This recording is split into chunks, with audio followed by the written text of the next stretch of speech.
আসসালামু আলাইকুম। Expert holiday 365 এর পক্ষ থেকে সকলকে জানাই প্রাণ ঢালা অভিনন্দন। আশা করি যে যেখান থেকে ভিডিওটা দেখছেন সকলেই অনেক অনেক ভালো আছেন।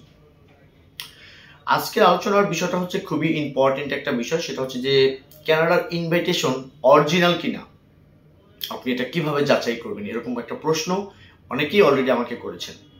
আমি সেটার ব্যাখ্যাটা দেওয়ার চেষ্টা করব আমি আমার মতো করে। তবে আলোচনা পূর্বে আন্তরিক রিকোয়েস্ট, চ্যানেলটি অবশ্যই সাবস্ক্রাইব করবেন পরবর্তী আপডেটগুলো পাওয়ার জন্য। এছাড়া আপনাদের যদি এই রিলেটেড কোনো কোয়েশ্চেন থাকে স্ক্রিনে দেওয়া কোয়েশ্চেন বা কোনো মন্তব্য থাকলে কিন্তু কমেন্টস বক্সে আপনি টাইপ করতে পারবেন। আমরা সময় সুযোগ বুঝে আপনাদেরকে ভালো একটা অ্যান্সার দেওয়ার চেষ্টা করবো ইনশাআল্লাহ। বাংলাদেশ থেকে বর্তমান সময়টাতে যারা আসলে কানাডাতে যেতে চাচ্ছেন একটা ইনভাইটেশন অ্যাড করে বা ইনভাইটেশনের মধ্য দিয়ে ভিসা পেতে চাচ্ছেন, এদের প্রত্যেকের জন্য এই ভিডিওটা খুবই ভালো একটা ভিডিও হতে যাচ্ছে। হাতে সময় থাকলে পুরো ভিডিওটা ওয়াচ করতে পারেন, আশা করি ইনফরমেশন পাবেন। বন্ধুরা, ইনভাইটেশনের মানেটা আপনাদেরকে সর্বপ্রথম বুঝতে হবে, যেটা আসলে আপনাকে একটা দাওয়াতপত্র বা একটা চিঠি আপনি বলতে পারেন। যে এই যে দাওয়াতপত্রটা আছে, এই দাওয়াতপত্রটা কিন্তু ধরেন আমি কানাডাতে আছি, আপনি আমার কাছে, আপনি আমার কাজিন বা আপনি আমার ফ্রেন্ড বা আপনি আমার রিলেটিভস বা ফ্যামিলি মেম্বার, সেক্ষেত্রে কিন্তু আমি কানাডিয়ান কনসুলার অর্থাৎ ভিসা অফিসার বরাবর আমি আপনার জন্য একটা রিকোয়েস্ট করতে পারি যে আমি কানাডাতে আছি, এখানে আমার অ্যাড্রেস, এই আমার টেলিফোন নাম্বার, এই আমার মেইল নাম্বার। সো আপনি, আমার যে লোকটা বাংলাদেশে আছে উনি আমার কাছে আসতে চাচ্ছে, 10 দিন ঘুরে আবার সে বাংলাদেশে ব্যাক করবে, তার টোটাল লাইবিলিটি আমি বা তার দায়িত্বটা আমার কাছে থাকবে। তো এই ব্যাপারগুলোর মাঝে এখানে কিন্তু আসলে আপনি যদি যাচাই করতে চান তাহলে কিন্তু আপনাকে সেটা যেরকম যে অনলাইনে আপনি সার্চ দিলেন বা গুগলে সার্চ দিলেন আপনি পেয়ে গেলেন, এমনটা কিন্তু কিছু নয়। বিকজ যিনি আপনাকে ইনভাইটেশন দিয়েছে হতে পারে সে আপনার ফ্যামিলি ফ্রেন্ড বা আপনার কাজিন।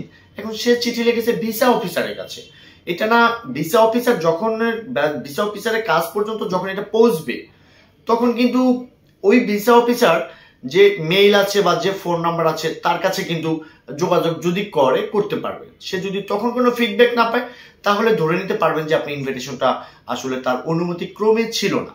এখন আপনি প্রাথমিকভাবে যাচাই করার তেমন কোনো ভালো ওয়ে নেই, তবে একটা জিনিস হয়তো পারা যেতে পারে যে ইনভাইটেশন যিনি দিয়েছেন তার টেলিফোন নাম্বারে আপনি যোগাযোগ করে সে যদি বলে যে হ্যাঁ ইনভাইটেশনটা আমি দিয়েছি। এছাড়া কিন্তু আসলে এখানে ভালো কোনো ওয়ে নেই। ইনভাইটেশন আরেকটা ব্যাপার হচ্ছে, অনেকে আছে ইনভাইটেশন নোটারাইজড করে দেয়, এটা যে নোটারাইজড করে দিতে হবে তা কিন্তু নয়। বিকজ আমি চিঠি লিখেছি ভিসা অফিসারের কাছে, এটা না আমার আর ভিসা অফিসার একটা ব্যাপার।